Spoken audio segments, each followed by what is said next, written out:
ఈ రోజు శ్రీరామనవమి సందర్భంగా గౌరవ ప్రధానమంత్రి శ్రీ నరేంద్ర మోడీ గారు దేశ ప్రజల ప్రయోజనాల కోసం ఈ రోజు తీసుకున్న నిర్ణయం భారతదేశ ప్రజానీకం మీద పెట్రోల్ డీజిల్ భారం పడకూడదని మరి వివిధ దేశాలలో ఈ రోజు పాకిస్తాన్, బంగ్లాదేశ్, యూరోప్ దేశాలలో చివరకు అమెరికాలో కూడా 30 నుంచి 50% డీజిల్ పెట్రోల్ ధరలు పెరిగిన సందర్భంగా ఆ భారం ప్రజల మీద పడద్దని 13% ఉన్నటువంటి సుంకాన్ని 3% తగ్గించి 10% సుంకాన్ని తగ్గించడమే కాకుండా డీజిల్ మీద పూర్తిగా సుంకాన్ని తీసేసి జీరో సుంకం చేసి దేశ ప్రజలను వారి మీద భారం పడకూడదని తీసుకున్న నిర్ణయాన్ని భారతీయ జనతా పార్టీ తరఫున వారికి ధన్యవాదాలు తెలియజేస్తా ఉన్నాం. ఒకసారి చూస్తే గల్ఫ్ యుద్ధం వల్ల అనేక దేశాలు ఈరోజు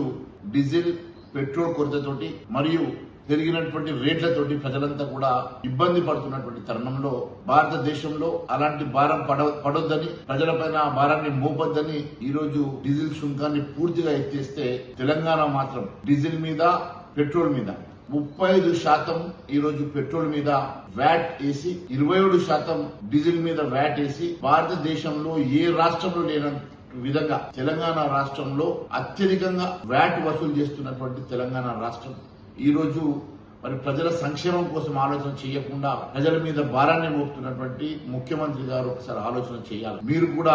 డీజిల్, పెట్రోల్ మీద సుంకాన్ని సగం కన్నా తగ్గించాలని భారతీయ జనతా పార్టీ డిమాండ్ చేస్తున్నారు. ఈ రోజు క్రూడ్ ఆయిల్ ధరలు పెరిగితే ఆ క్రూడ్ ఆయిల్ పెరిగిన ధరలు ప్రజల మీద భారం పడొద్దని డీజిల్ సుంకాన్ని పూర్తిగా తగ్గించినటువంటి జీరో చేసినటువంటి నరేంద్ర మోడీ గారు పెట్రోల్ మీద కూడా సుంకాన్ని తగ్గించి ప్రజలను వైపు కాపాడుతున్న సందర్భంగా తెలంగాణ రాష్ట్రంలో అత్యధికంగా 35% పెట్రోల్ మీద 27% డీజిల్ మీద భారాన్ని మోపుతున్నటువంటి ముఖ్యమంత్రి రేవంత్ రెడ్డి గారు వెంటనే ఈ సుంకాన్ని తగ్గించాలని భారతీయ జనతా పార్టీ డిమాండ్ చేస్తున్నది. కేంద్ర ప్రభుత్వం ఒకవైపు ఇంధన కొరత రావద్దని విదేశాంగ విధానాన్ని అవలంబిస్తూ వివిధ దేశాలతోటి, గల్ఫ్ దేశాలతోటి, వివిధ దేశాలతోటి క్రూడ్ ఆయిల్ ఎక్కడ కూడా ఈ రాష్ట్రంలో కొరత ఉండద్దని ఎప్పటికప్పుడు వారితో మాట్లాడి క్రూడ్ ఆయిల్ స్టాక్స్ ని నిల్వలు ఉంచుకుంటే రాష్ట్ర ప్రభుత్వం దీన్ని ఆశగా తీసుకుని అత్యధికంగా వ్యాట్ రూపేణ ప్రజల నడుము పిలుస్తున్నటువంటి రాష్ట్ర ప్రభుత్వం ఇప్పటికన్నా కన్ను తెరిచి సామాన్య ప్రజల్ని పన్నుల భారం నుంచి తగ్గించాలని నరేంద్ర మోడీ గారు తీసుకొచ్చినటువంటి